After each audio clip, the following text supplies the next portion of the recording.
When the Jinni cast his eyes upon her, he said, "O lady of noble race, whom I carried off on thy wedding night, I have a desire to sleep a little." And he placed his head upon her knee, and slept. The damsel then raised her head towards the tree, and saw there the two kings, upon which she removed the head of the Jinni from her knee, and having placed it on the ground, stood under the tree, and made signs to the two kings, as though she would say, "Come down, and fear not this Efrit." They answered her, "We conjure thee by Allah that thou excuse us in this matter."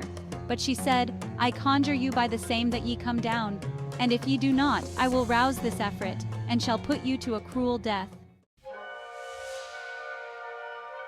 So, being afraid, they came down to her, and after they had remained with her as long as she required, she took from her pocket a purse, and drew out from this a string, upon which were 98 seal rings. And she said to them, "Know ye what are these?" They answered, "We know not." "The owners of these rings," said she, "have, all of them, been admitted to converse with me, like as ye have, unknown to this foolish Efrit. Therefore give me your 2 rings, ye brothers."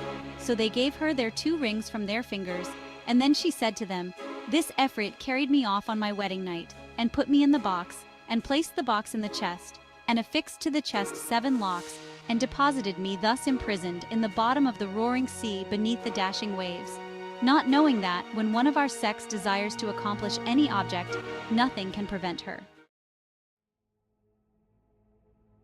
In accordance with this, says one of the poets, "Never trust in women, nor rely upon their vows, for their pleasure and displeasure depend upon their passions.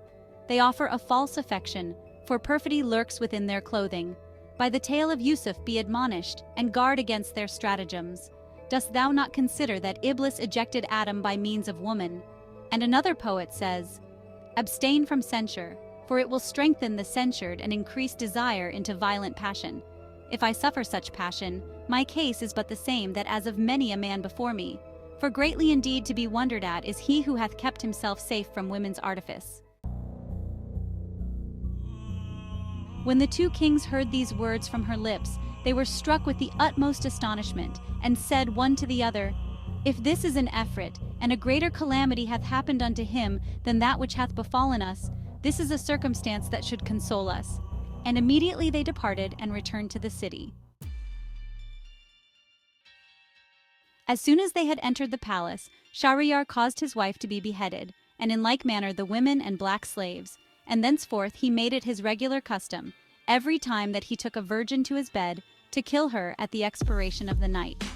Thus he continued to do during a period of 3 years, and the people raised an outcry against him, and fled with their daughters, and there remained not a virgin in the city of a sufficient age for marriage. Such was the case when the king ordered the wazir to bring him a virgin according to his custom. And the wazir went forth and searched, and found none.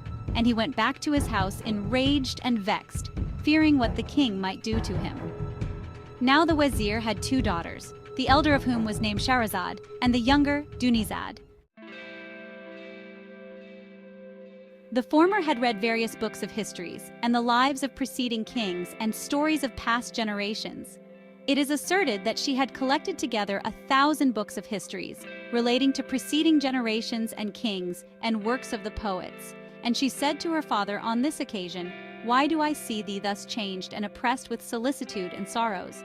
It has been said by one of the poets, 'Tell him who is oppressed with anxiety, that anxiety will not last. As happiness passeth away, so passeth away anxiety.'" When the wazir heard these words from his daughter, he related to her all that had happened to him with regard to the king, upon which she said, "By Allah, O my father, give me in marriage to this king. Either I shall die and be a ransom for one of the daughters of the Muslims, or I shall live and be the cause of their deliverance from him. I conjure thee by Allah," exclaimed he, "that thou expose not thyself to such peril." But she said, "It must be so." "Then," said he, "I fear for thee that the same will befall thee that happened in the case of the ass and the bull and the husbandman." "And what," she asked, "was that, O my father?" "Know, O my daughter," said the wazir, "that there was a certain merchant who possessed wealth and cattle and had a wife and children, and God, whose name be exalted, had also endowed him with the knowledge of the languages of beasts and birds.